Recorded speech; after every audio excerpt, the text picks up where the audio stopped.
All right, well, we got a couple of minutes here, and we'll finish this out. All right. Are you familiar with the Gillette commercial? I am. I watched it and was very much in agreement with their... Never mind.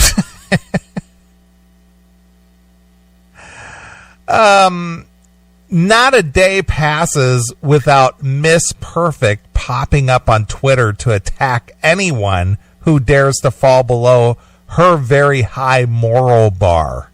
Is Miss Perfect a screen name? No, that would be Chrissy Teigen.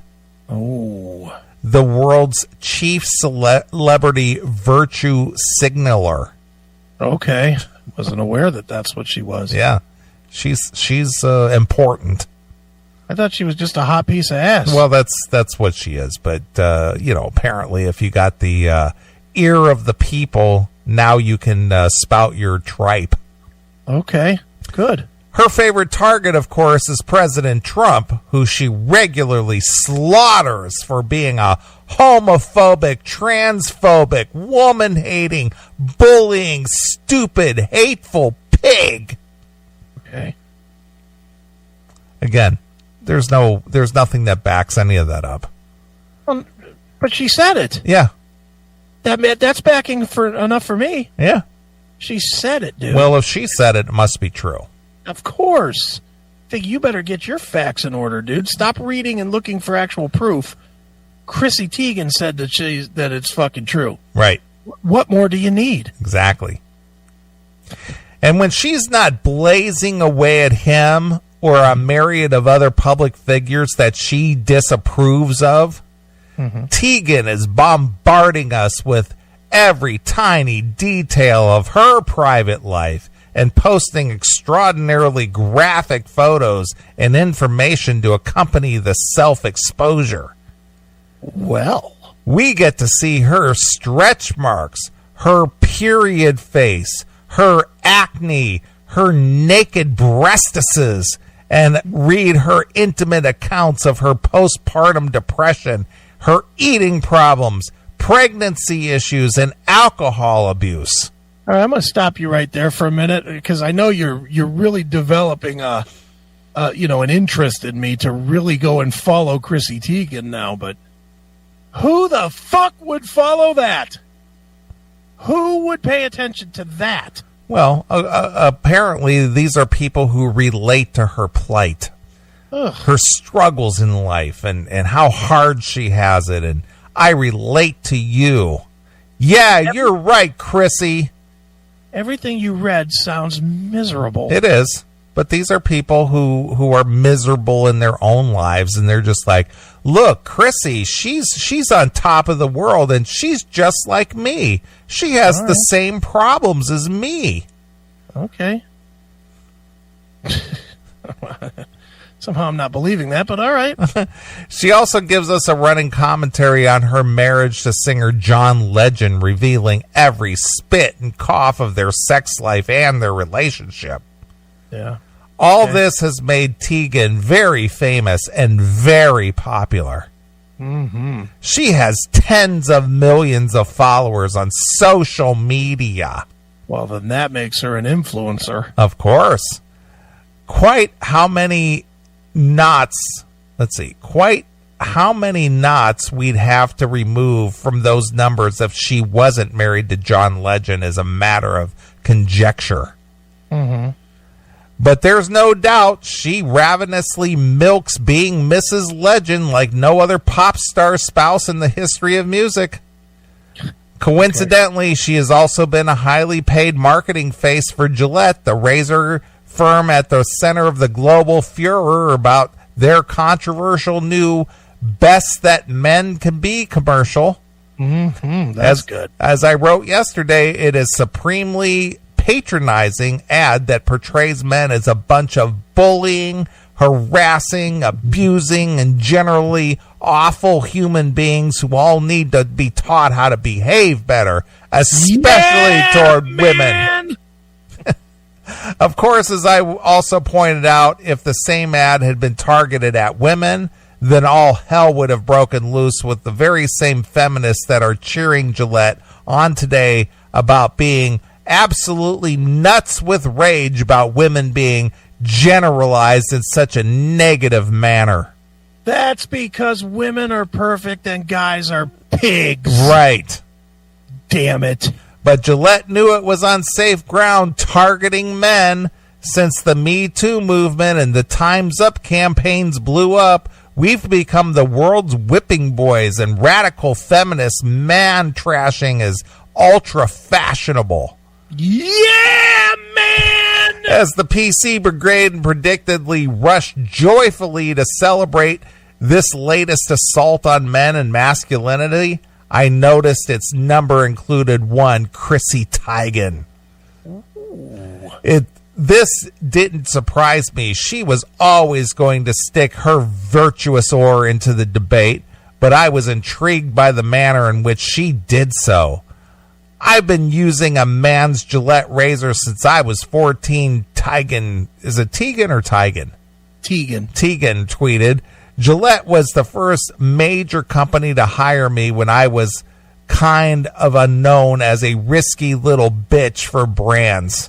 I still use a Gillette Fusion razor, and I get so much joy from a fresh blade. In closing, I love you, Gillette.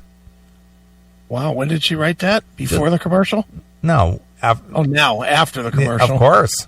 Of course. Naturally under fire, Gillette was thrilled to get such a ringing public endorsement from such a big star. Mm-hmm. Thank you, Chrissy, the company's Twitter account gushed, for your kind words and your support. Young Chrissy was a pleasure to work with. We believe the best in men and are committed to championing the many men who are setting the right example for future generations. Well, that's why I'm going to grow a beard. Well, the men that they're targeting today are the men that were all involved with Firefest. Yeah. Soft men for a soft razor. Exactly. Gillette. Exactly. Maybe that could be their new slogan. A soft razor for a soft man. Gillette. It's so sharp, it'll just shave peach fuzz. Mm-hmm. Actually, we know from their atrocious new ad, Gillette believes in the very worst in men until, or if we can prove otherwise. As it stated, the whole purpose of its campaign is to make men hold each other accountable for the way we treat women. Yeah, and hold each other by their ball sack and just fucking caress them. Yeah. Fucking queers. Gillette is thus deliberately positioning itself as a company that primarily cares about women. So it would be safe to assume that the people it hires to represent it also share that goal, right? Somebody like Chrissy Teigen, for instance, she loves women and they love her. And further, she is the perfect embodiment of caring and decent celebrity who stands up to defend all that are oppressed. Well, good for her. Vulnerable and minority groups of the world. Oh, good for you. Little wonder then that Gillette hired her in 2012 when she was a Sports Illustrated swimwear model to front its new Venus and Olay female razor range. Except that Chrissy Teigen isn't Mrs. Perfect after all. Her self-positioned halo is in fact completely fraudulent. Bum, bum, bum. The reality is she's vile, hateful, foul-mouthed person who's openly mocked transsexuals and spewed incredibly nasty bile about numerous female celebrities. We know that. Wait a minute. You said that she was bad or awesome for that? Well, they're saying that she's not. She's a fraud. She's a fake. Well, that's not shocking. No, that's not shocking at all. We know this because just before Christmas, a series of her old poisonous tweets posted between 2009 and 2013 were suddenly unearthed and reposted online. They revealed Miss Perfect to be quite a horrible human being. She ridiculed transsexual contestants on America's Next Top Model. God, can we just come out and call the freaking show American's Top Tranny? Because this shit has been something tea-tastic for the past 5 years. Could it be tit-tastic? I guess. I don't know what the little omitted... Transtastic. Could it be transtastic? Might be, but they don't want you to know. Oh, yeah, because this shit has been transtastic for the past 5 years. Well. She mocked Lady Gaga's supposedly male-like appearance. I feel like Lady Gaga, but with lady parts. Ooh, well, that's terrible. She taunted Demi Lovato about her stay in the addiction clinic. Demi Lovato is out of rehab. I hope she made the bed for Charlie. That's actually funny. Yeah. When Mariah Carey announced she was having twins, Tegan cruelly shamed her. Why is anyone surprised Mariah is having twins? I was always pretty positive there were 2 to 15 babies growing inside of her. Damn, fat jokes. Yeah. She also viciously attacked Team Mom star Farrah Abram. Farrah Abram now thinks she is pregnant from her sex tape. In other news, you're a whore and everyone hates you. It's a good sex tape, though. All right. I will say that girl can fuck. She lashed out at Avril Lavigne. If you told me I could have a kid, but it would be exactly like Avril, I would choose to have a barren, sterile existence that ended when I die. I love that she's this fucking vicious, but now all of a sudden she's with John Legend, so that automatically cleans her up. Yeah, because she's got the moral high ground now. Yeah. That Wayback Machine on the internet is a bitch, isn't it? Yeah, it is. Tegan even used young children as props for her savage mockery. She mocked comedian Jay Moore over the name of his baby son. Nikki Cox and Jay Moore named their son Meredith. Their son, Meredith. Meredith is their son's name. The name of their son is Meredith. Is that really the name of their son? I guess. I don't know. That's got to be a Jay Moore joke, doesn't it? I don't know.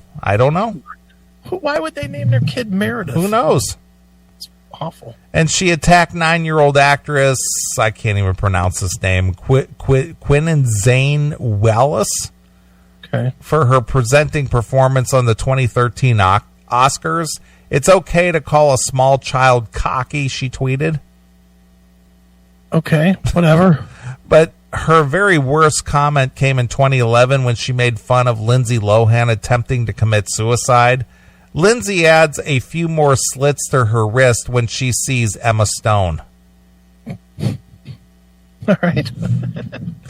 Suicide humor, funny. I guess. What's extraordinary about all this is that many of these disgusting jibes, including the Lohan one, came before she was signed up to promote Gillette, and others came during her period working with them. Tegan has never apologized for these slurs. She better not apologize either, because she meant them. Yeah, and despite them so recently being brought back into the public domain, Gillette remains proud to be associated with her and the work she's done with them. Well, that's nice. So the company that now wants to lecture men on how to treat women wasn't quite happy hiring a woman who delights in attacking women for everything from their weight and addiction issues to self-harming. Or maybe, just maybe, it doesn't matter what she thinks or says. She's just a goddamn face. Yeah. She's a blip on everybody's screen at best. She doesn't fucking matter. Yeah. In fact, the woman who perpetuates just the kind of anti-female bullying, abuse, and harassment that Gillette says it wants to eradicate, this would all be hypocritical enough if the female razors that Tegan promoted for Gillette are not subject to the supremely sexist, profit-soaring pink tax, meaning they sell for significantly higher prices than the male equivalents. Oh, well. No wonder Tegan now admits she's always used male razors. They're cheaper. It's bad enough that Gillette has turned on all its loyal male customers in such a disgraceful manner. It's even more repellent that they've paid a woman-hating bigot like Chrissy Teigen to represent them. Oh. So fuck you, bitch. Yeah, pal! Beat it! So again, we live in a very hypocritical society. Of course we do. I just hate everything about this society. Yeah. I really fucking do. Everything is hypocritical. If you're on this side of the fence, it's okay to act out this way or that way. But if you're on that side of the fence, then you're a Hitler, you're a bigot, you're a racist, you're a homophobe, you're a xenophobe, you're a, whatever it is. Mm-hmm. That's all correct, dude, because they say so. Yeah. So if you're on one side of the fence, perfectly okay. If you're on the other side of the fence, kill yourself. Yeah. How many more years we got to live? Well, that's going to wrap up another show.